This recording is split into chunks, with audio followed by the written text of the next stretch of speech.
وَإِذْ أَخَذْنَا مِيثَاقَكُمْ لَا تَسْفِكُونَ دِمَاءَكُمْ وَلَا تُخْرِجُونَ أَنفُسَكُمْ مِنْ دِيَارِكُمْ ثُمَّ أَقْرَرْتُمْ وَأَنْتُمْ تَشْهَدُونَ۔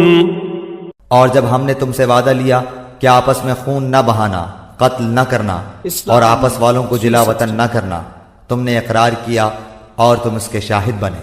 ثم أنتم هؤلاء تقتلون أنفسكم وتخرجون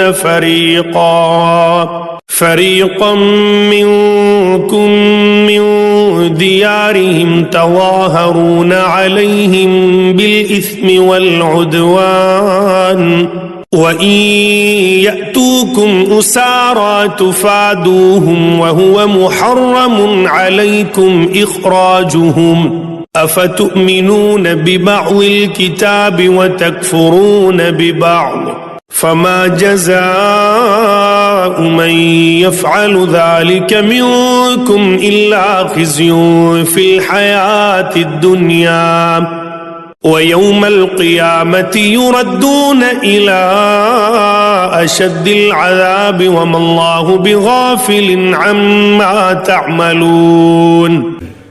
لیکن پھر بھی تم نے آپس میں قتل کیا اور آپس کے ایک فرقے کو جلا وطن بھی کیا، اور گناہ اور زیادتی کے کاموں میں ان کے خلاف دوسرے کی طرفداری کی۔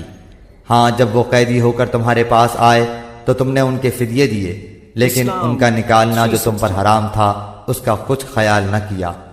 کیا بعض احکام پر ایمان رکھتے ہو اور بعض کے ساتھ کفر کرتے ہو؟ تم میں سے جو بھی ایسا کرے اس کی سزا اس کے سوا کیا ہو کہ دنیا میں رسوائی اور قیامت کے دن سخت عذاب کی مار، اور اللہ تعالیٰ تمہارے اعمال سے بے خبر نہیں۔ أولئك الذين اشتروا الحياة الدنيا بالآخرة فلا يخفف عنهم العذاب ولا هم ينصرون۔ یہ وہ لوگ ہیں جنہوں نے دنیا کی زندگی کو آخرت کے بدلے خرید لیا ہے، ان کے نہ تو عذاب ہلکے ہوں گے اور نہ ان کی مدد کی جائے گی۔